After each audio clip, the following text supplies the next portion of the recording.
이사야의 그 예언의 말씀을 통해서 예수님의 처음 오시는 것과 또 사실은 예수님이 다시 오실 그 재림까지 같이 해서 예언하고 있는 대목들을 우리가 살펴보려고 지금 하고 있습니다. 우선 이새의 줄기에서 싹이 나고 그리고 결실한다라는 이 말씀이 오늘 이사야서 11장 1절과 10절에 거의 비슷한 내용으로 나와 있습니다. 이새가 누굽니까? 다윗의 아버지입니다. 사실 다윗이 위대한 왕이 되었기 때문에 우리가 이새를 기억하는 것이지, 사실 이새의 가문이 그렇게 대단한 가문이 못 됩니다. 더구나 또 이새의 8아들 중에 다윗이 가장 막내 8번째 아들인데, 이새 그 아버지조차도 다윗이 그렇게 이스라엘의 왕이 될 만한 사람인 것을 모르고 있었습니다. 그런데 그 이새의 가문에서, 그 뿌리에서 싹이 돋고 줄기가, 그리고 거기에서 결실하게 돼서 메시아가 온다는 이 예언을 예수님 오시기 전에 이사야가 730년 전에 이야기를 하고 있는 것입니다. 이렇게 보잘것없고 그렇게 연약한 가운데 시작됐지만, 그러나 이 세상 어떤 것과 견주어 볼 수 없는 위대한 일들이 나타나게 된다는 거죠. 사실 앞에서 이사야는 아수르의 그 울창한 삼림 같은 것들에 비유해서 얘기를 한 적이 있어요. 그런 대단한 어떤 힘과 그 겉모습과 그런 것들 가지고 일이 되어지는 것이 아니라, 이 연약한 중에도 그 뿌리, 하나님의 성령을 통해서 하나님의 위대한 일들을 이루신다는 것입니다. 예수님도 겨자씨 비유를 들어 얘기할 때 이런 비슷한 말씀을 하셨어요. 겨자씨는 눈에 보기에 그렇게 미약한 적은 씨이지만은 그것이 잘 심겨져서 싹을 틔우고 줄기가, 그래서 가지를 뻗게 되면은 온갖 세상의 새들이 와서 그 가지에 깃들인다고, 그 하나님의 나라에 대한 그 비전을 그 겨자씨에서 보면서 말씀하신 적이 있습니다.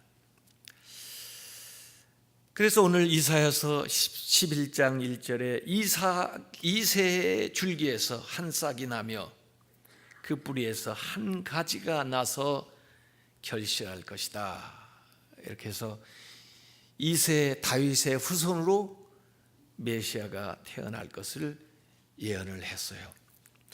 또 그 이사야와 동시대에 선지자 활동을 했던 미가도 그 메시아가 태어날 장소에 대해서 예언을 했는데, 그 장소도 예루살렘이 아니라 아주 조그마한 고을 베들레헴에서 태어나게 될 것이다 하는 것을 미가서 5장 2절에 예언하고 있습니다.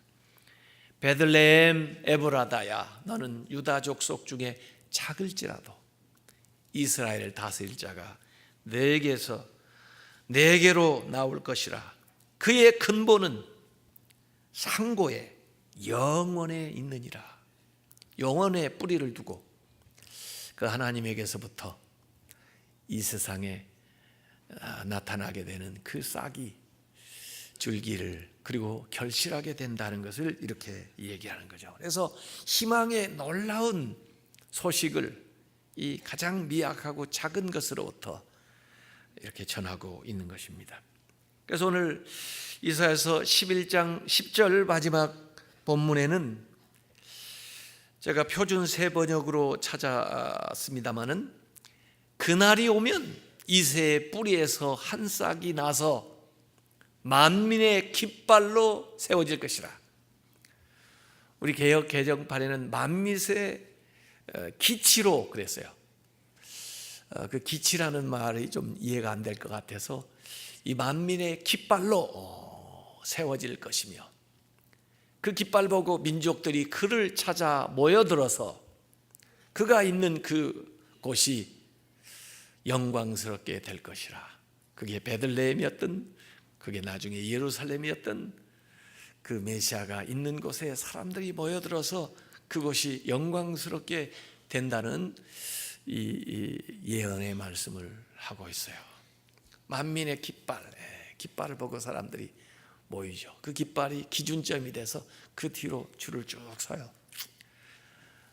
중앙성결교회 1907년에 깃발을 딱 들고, 우리 교단의 깃발이죠, 기수죠. 그 뒤로 사람들이 쭉, 예수님이 깃발을 들고 천국을 향해 가는데 그 깃발을 따라가는 것이 길이죠. 천국 가는 길이에요. 만민의 깃발이 되리라. 얼마 전에 어르신들 이 해외 여행 가면 말이에요, 자녀들이 신신당부입니다. 그 단체에서 이탈하면 안 되니까 그 가이드 깃발 꼭 잘 보고 그 한돈 팔지 말고 잘 다니시다가 오라고. 가지고 한 일주일 여행 다녀와가지고, 어머니 아버지 무엇 보고 오셨어요? 그러면 깃발 보고 와서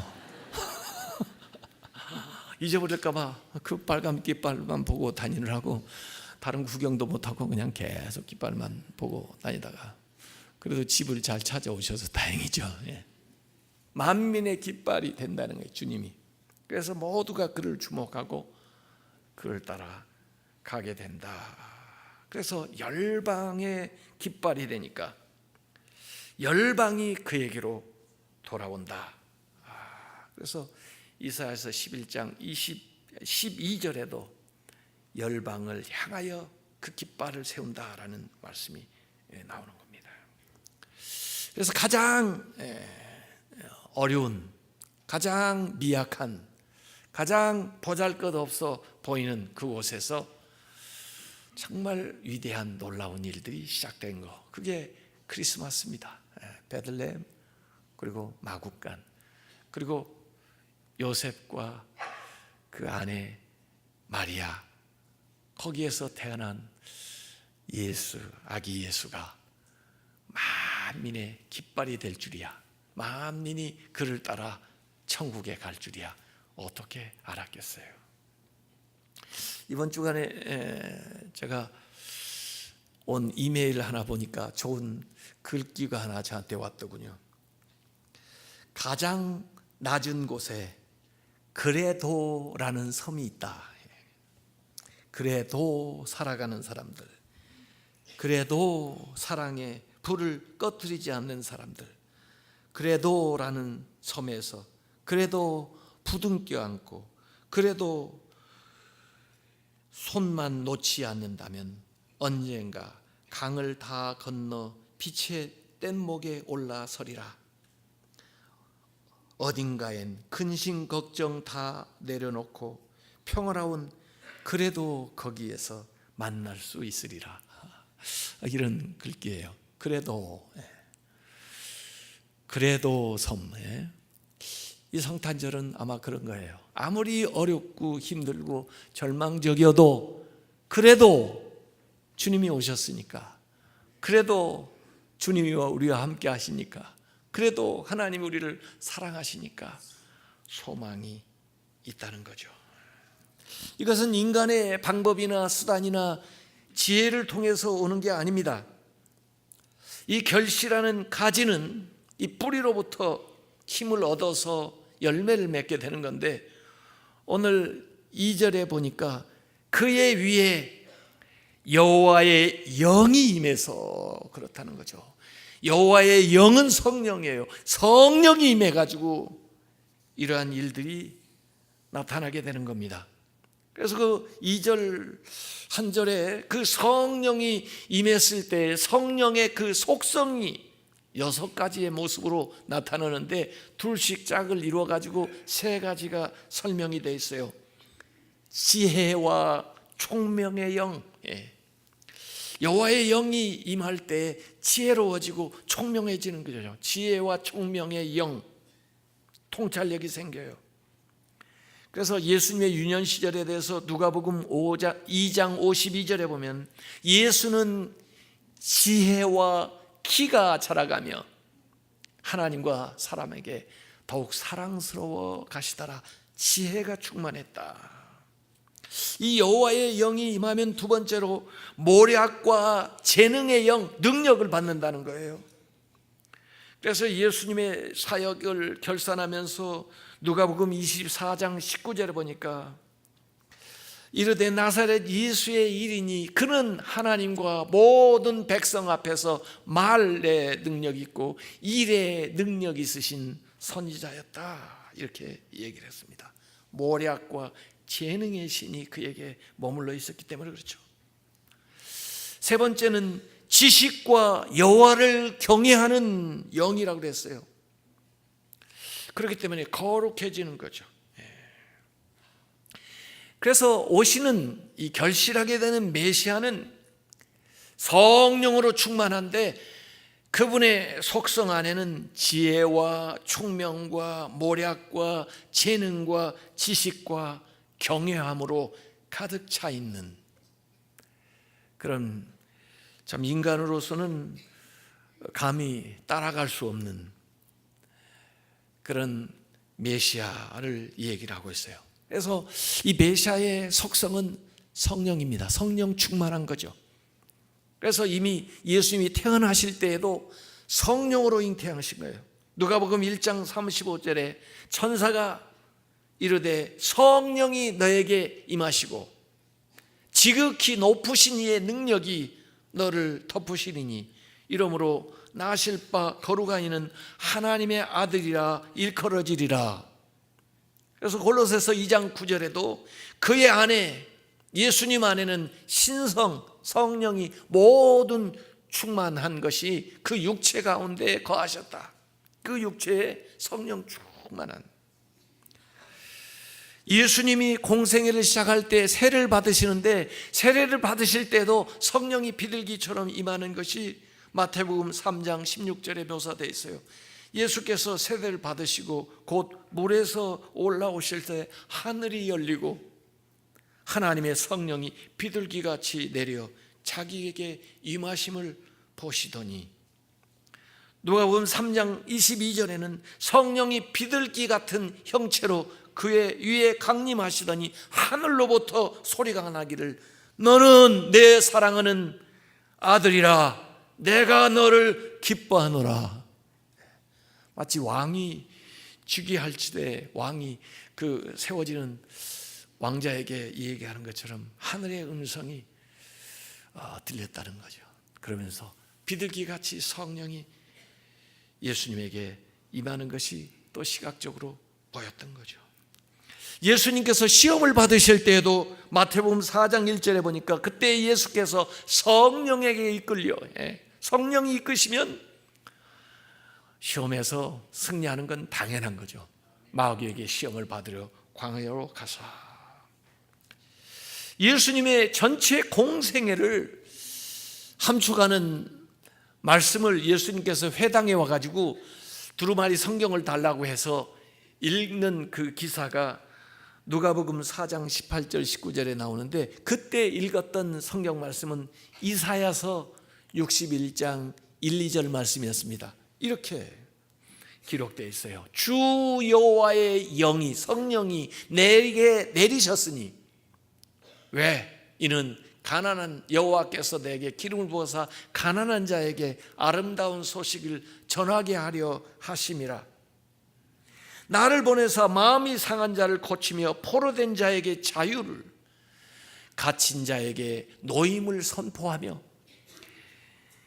여호와의 은혜의 해와 우리 하나님의 보복의 날을 선포하며 모든 슬픈 자를 위로한다. 그러기 위해서 성령을 보내시고 또 그 사역을 예수님이 감당하시면서 복음을 전하시고 또 가르치시고 또 아픈 자 치유하시고 그렇게 사역을 하셨죠.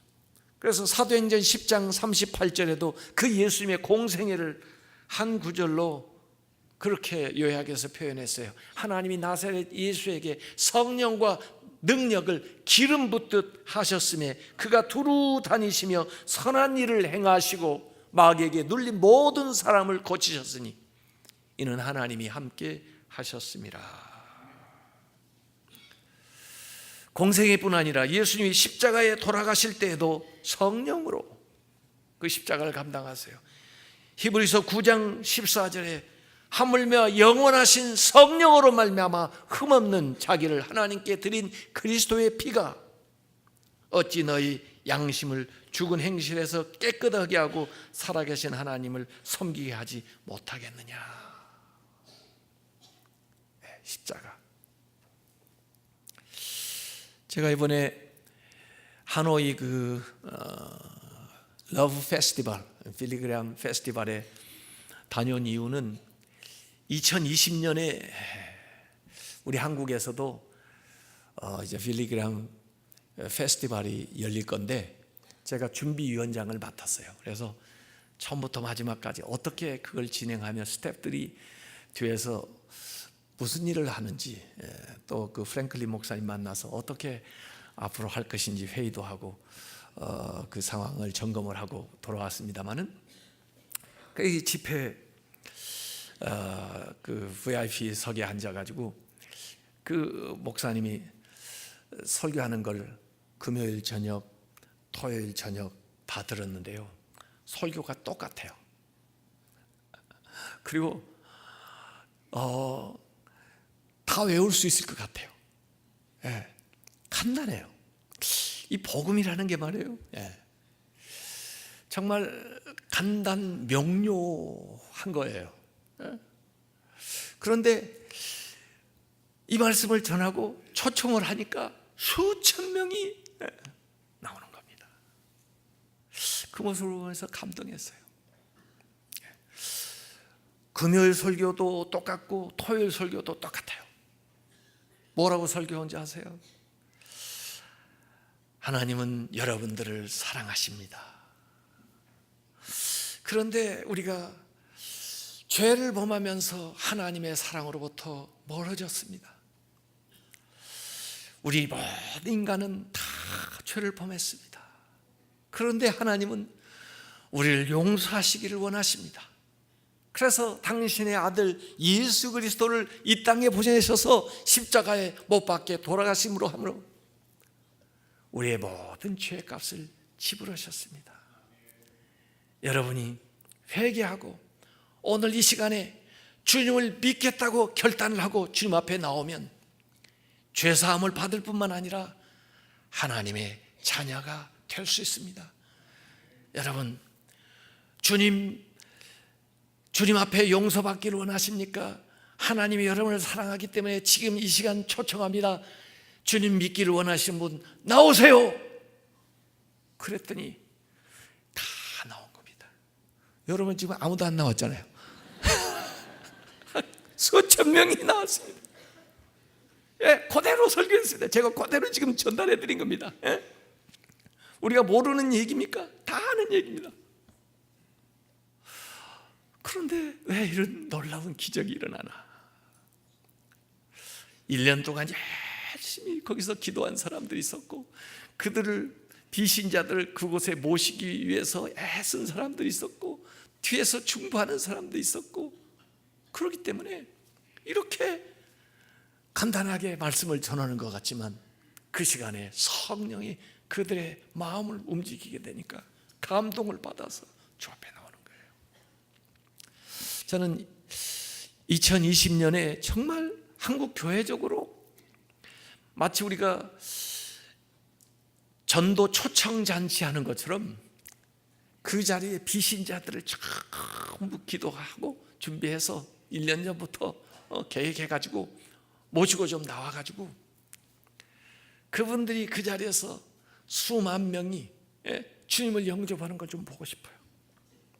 우리가 1973년도에 여의도에서 110만이 모여가지고 정말 빌리 그레엄 목사님이 세계 어느 곳에서도 볼 수 없었던 기적 같은 일들을 한국에서 보았기 때문에 그걸 잊지를 못하는 거예요. 그때의 그 감동과 그때를 계기로 해서 한국 교회가 교회마다 부흥하는 역사가 일어났어요. 2020년에 once again, 다시 한번 다른 거 말고 영혼을 살리는, 구원하는 그 일에 한국교회 모든 성도들이 전념해가지고 믿지 않는 사람들을 데려 나오고, 그리고 이 복음이 그에게 전달될 때 수많은 사람들이 주님 앞에 주님을 믿겠다고 성령에 이끌려 주님이 드신 그 깃발, 구원의 깃발, 그 십자가, 그 구리뱀 그 앞에 나와서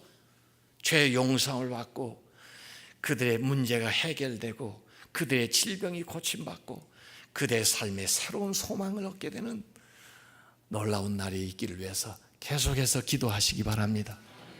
성령께서 이 십자가의 역사, 또 성령께서 예수 그리스도의 그 부활과 성천의 역사를 일으키셨어요. 에베소서 1장 20절에 그의 성령의 능력이 그리스도 안에서 역사하사 죽은 자들 가운데서 다시 부활시키시고 하늘에 올리셔서 하나님 우편에 앉아 계시도록, 그래서 예수 그리스도의 탄생과 세례와 공생애와 십자가와 부활과 성천의 모든 과정이 성령이 그에게 임하셔서 역사하셨기 때문에 아무리 이새의 줄기 보잘것없는 데에서 시작됐다 할지라도 그 뿌리에서 이 성령의 능력이 나타나 결실하게 될 때는 만민이 구원받을 수 있는 구원의 길을 열게 된다는 것이 오늘 이사야가 예언하고 있는 바입니다.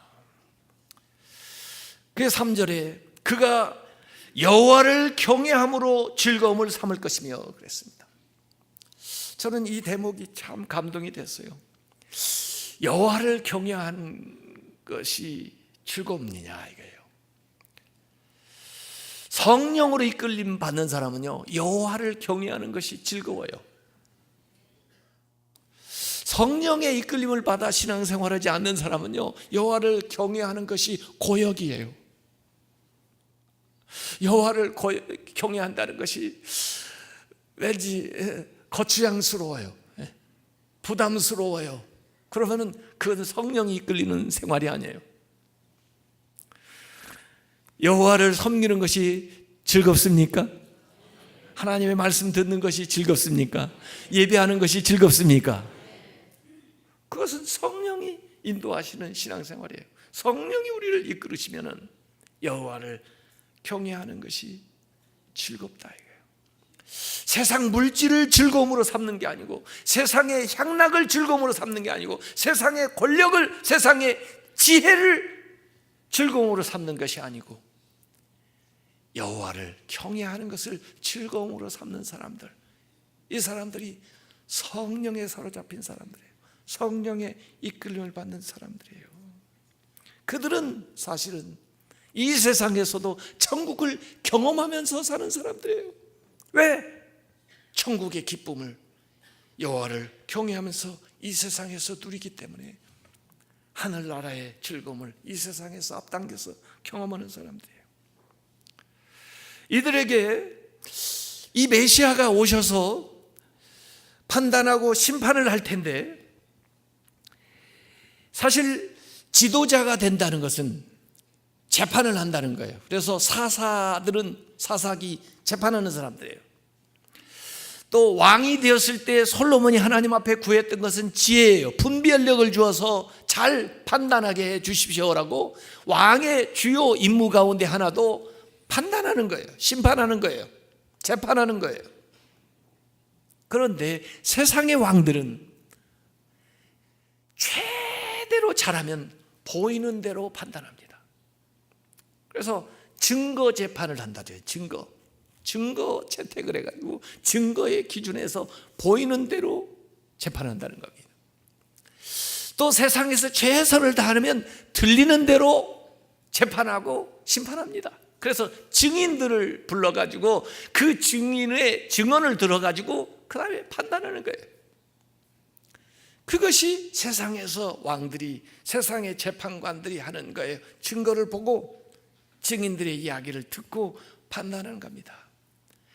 그런데 봤다는데도, 들었다는데도 사람마다 다르고, 또 그것을 기준 삼는 그 기준점도 달라가지고 판결이 전부 차이가 나요.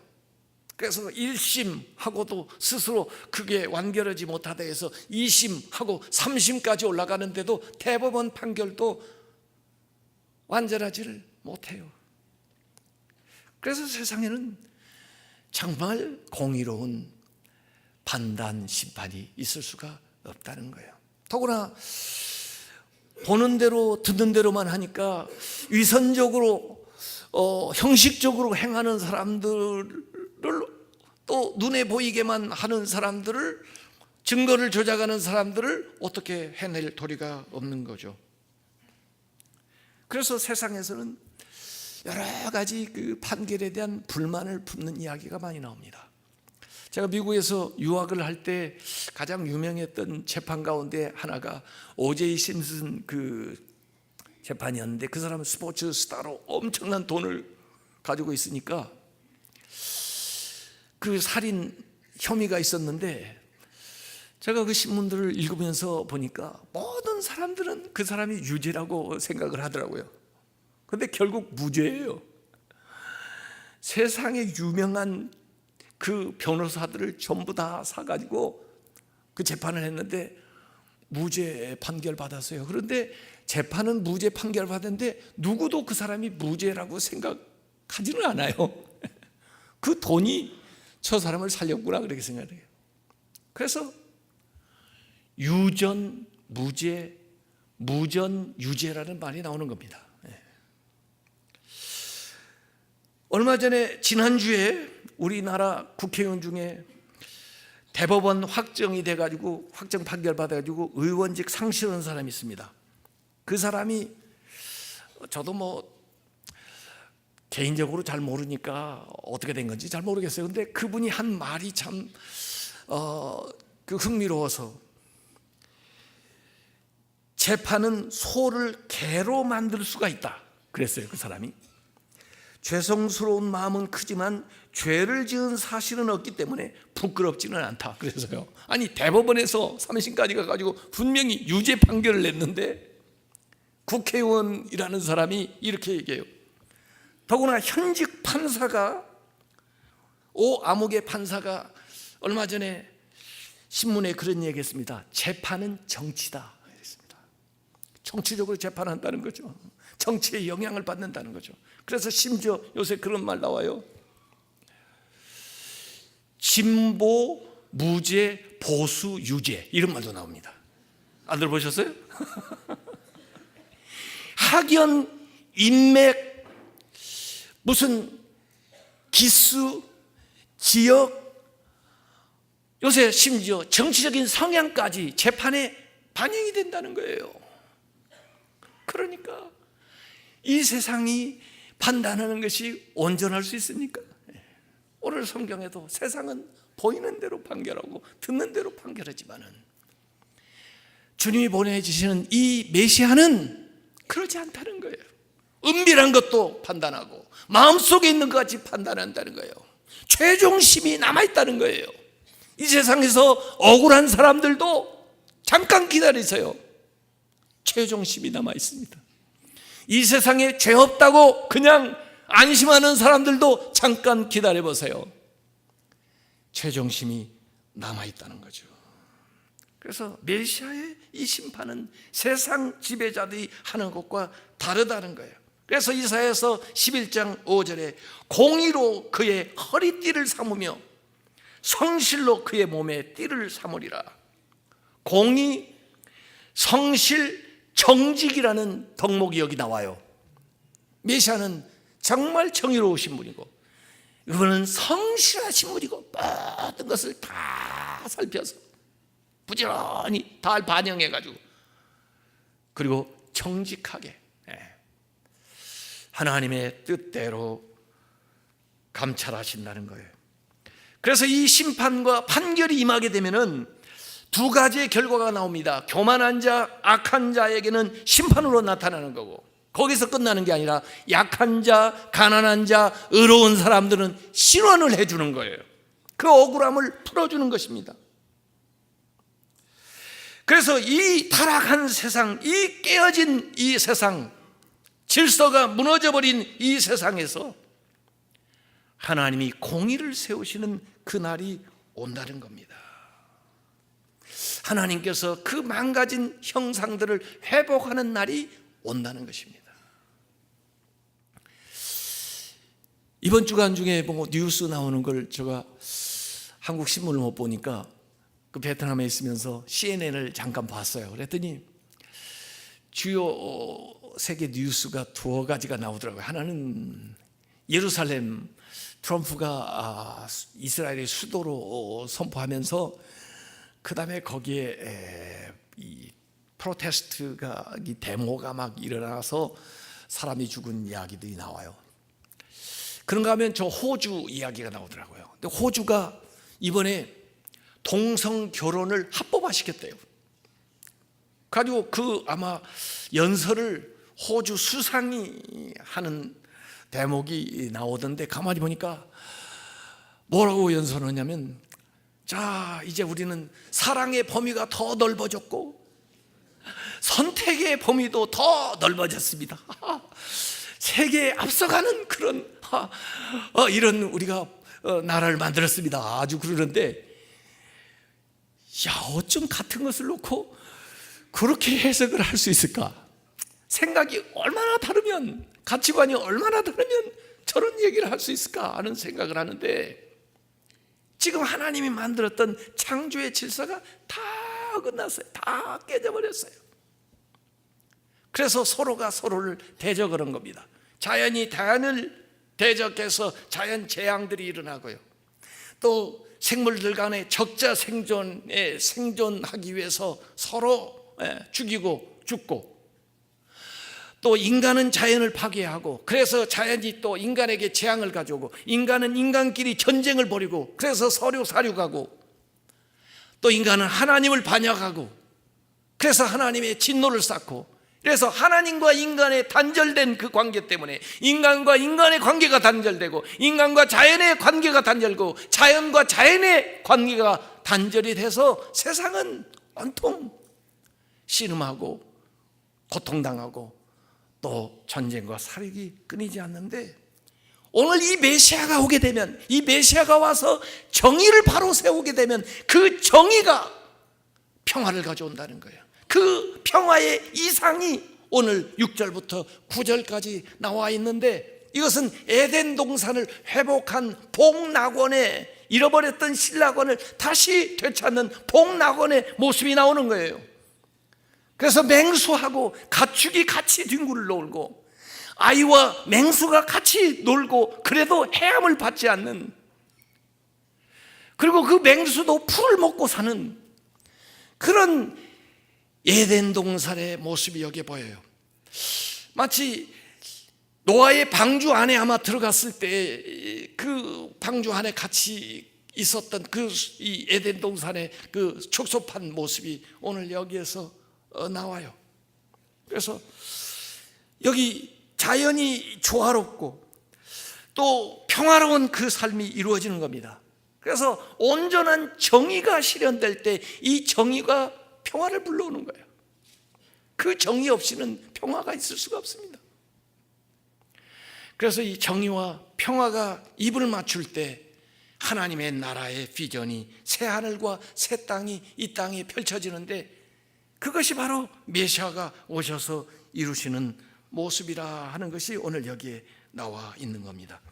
그래서 지금은 뭐 아수르에 대해서, 지금 이스라엘이, 북이스라엘에 대해서 그 유다가 뭐 어려움을 겪고 있지만, 그 적대지었던 이 모든 세력들이 서로 공존하는 그 평화의 이상을 여기에 얘기를 하고 있어요. 예수님에게서도, 예수님이 시험에서 승리하셨을 때, 또 시험 받으실 때 이 마가복음 1장 13절 보니까 광야에서 40일을 계시면서 사단에게 시험을 받는데 들짐승과 함께 계시니 맹수들하고 야생동물과 함께 있는데 예수님이 사함을 받지 않아요. 마치 다니엘이 사자굴에 들어갔는데도 사함을 받지 않는 것처럼 천사들이 오히려 나와서 수종을 든다. 영계와 인간계와 자연계가 서로 소통하는 하늘나라의 비전이 예수님 개인에게서 이루어지고 그 예수 그리스도를 믿는 사람들에게 이루어진다는 비전을 여기에서 얘기하고 있는 겁니다. 그래서 결론, 이사야서 11장 9절에 내 거룩한 산 모든 곳에서 해됨도 없고 상함도 없을 것이니 이는 물이 바다를 덮음같이 여호와를 아는 지식이 세상에 충만할 것임이니라 그랬습니다. 주의 나라, 그때는 여호와를 아는 지식이 충만해서 더 이상 여호와를 알라 이 얘기 안 해도 모두 다 충만하게 하나님을 안다는 거예요. 하나님을 충만하게 아는 세상이 하나님 나라라는 거예요. 아직 우리는 이 세상에 살고 있기 때문에 하나님을 알아야죠. 열심히 하나님을 더 알아야죠. 알라, 힘써 하나님을 알라, 호세아서의 메시지인데 그 하나님의 나라가 임하게 되면은 물이 바다에 넘친같이 여호와를 아는 지식이 충만하다는 거예요. 그래서 우리가 이 세상에서 하나님의 나라를 만들어가는 것은 여호와를 힘써 알아야 돼요. 우리 하나님을 아는 지식이 충만해지면 충만해질수록 주님의 그 평강이 우리의 삶에 임하고 우리의 삶에 하나님 나라가 이루어지게 되는 거죠. 그래서 오늘 이사야는 이 새 뿌리에서부터 보잘것없는 싹이 나가지고 줄기가 되지만은 여호와의 영이 거기에 임하게 되니까 그 뿌리에서 하나님의 영이 힘을 주게 되니까 만민의 기치가 되어서 결실하게 되는데 구원의 첫 열매가 되는데 그 깃발 아래 모여서 그 뒤로 사람들이 구원을 받게 되고 결국 그 메시아는 정의로 온전한 정의를 세우고 그 정의를 세우기 때문에 참된 평화가 오게 되는데 잃어버렸던 그 에덴이 회복되는 새 하늘과 새 땅의 비전이 이루어진다고 하는 이 메시아에 대한 예언을 이 어두운 시기에 어려운 시대에 이 이사야는 이 얘기를 하고 있는 것입니다. 오늘 이 시대를 살고 있는 우리 한국의 크리스찬으로서 나라의 평화를 위해서 특별히 기도해야 되는데 정말 이 땅에 하나님이 찾으시는 정의가 이루어지도록 기도해야 되고 또 북한이 저 만들어 놓은 무기 가지고 정말 평화를 깨는 그런 일을 하지 않도록 또 미국도 극단적인 행동을 하지 않도록 우리가 위해서 기도해야 됩니다. 예루살렘의 평화를 위해서도 기도해야 되고 그래서 이 땅에 주님이 주시는 참된 평화가 넘쳐나는 주님의 계절이 올 수 있도록 우리가 같이 기도해야 되겠습니다.